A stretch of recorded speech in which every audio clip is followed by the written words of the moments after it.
Article 370 हटाने के केंद्र सरकार के फैसले पर विपक्ष के विरोध के बीच एक कांग्रेस नेता ने सुप्रीम कोर्ट के फैसले का समर्थन किया है। ये नेता है मिलिंद देवरा। पूर्व केंद्रीय मंत्री मिलिंद देवरा ने भी सुप्रीम कोर्ट के फैसले पर खुशी जताई है। देवरा ने ट्वीट कर कहा, मैं सुप्रीम कोर्ट के फैसले का स्वागत करता हूं। इससे राजनीतिक संकट भी कम होगा। इसके अलावा उन्होंने एक लंबी पोस्ट शेयर की जिसमें उन्होंने माना कि आर्टिकल 370 हटने के बाद से विकास में तेजी आई है।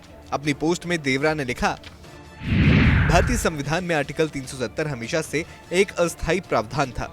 इसे हटाने से हम एक बड़े संवैधानिक कदम की ओर बढ़े हैं।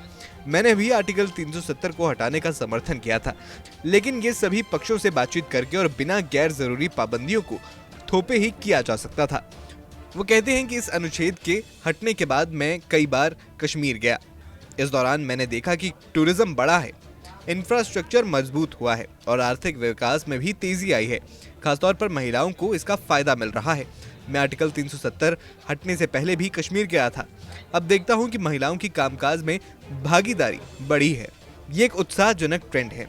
उन्होंने कहा कि आज की कश्मीर की युवा पीढ़ी से भी बात होती है तो वे स्थिर और आतंक मुक्त और बेहतर आर्थिक अवसरों वाले जम्मू कश्मीर की बात करते हैं। इससे पता लगता है कि उनके अंदर एक वैचारिक बदलाव भी आया है। देवरा कहते हैं कि कुछ लोग ऐसे हैं जो मानते हैं कि उनका नुकसान हुआ है, लेकिन ऐसे लोगों को ये महसूस कराना होगा कि उनका भारत से नाता क्या है और कैसे पाकिस्तान एक असफल देश रहा है। देवरा ने कहा कि भारत की विविधता वाली संस्कृति है, इसमें सभी लोग समाहित हो जाते हैं।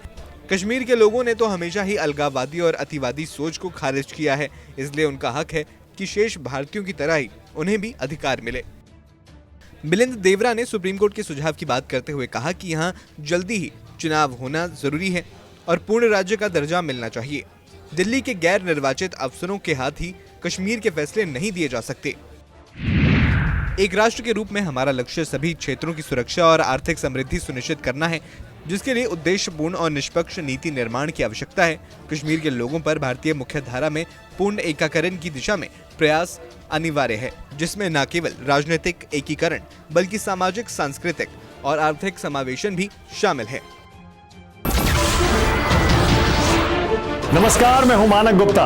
अगर आपको हमारा ये वीडियो पसंद आया हो तो इसे लाइक और शेयर जरूर करें और हाँ, हमें सब्सक्राइब और फॉलो करना ना भूलें ताकि आप देश और दुनिया की कोई खबर मिस ना करें।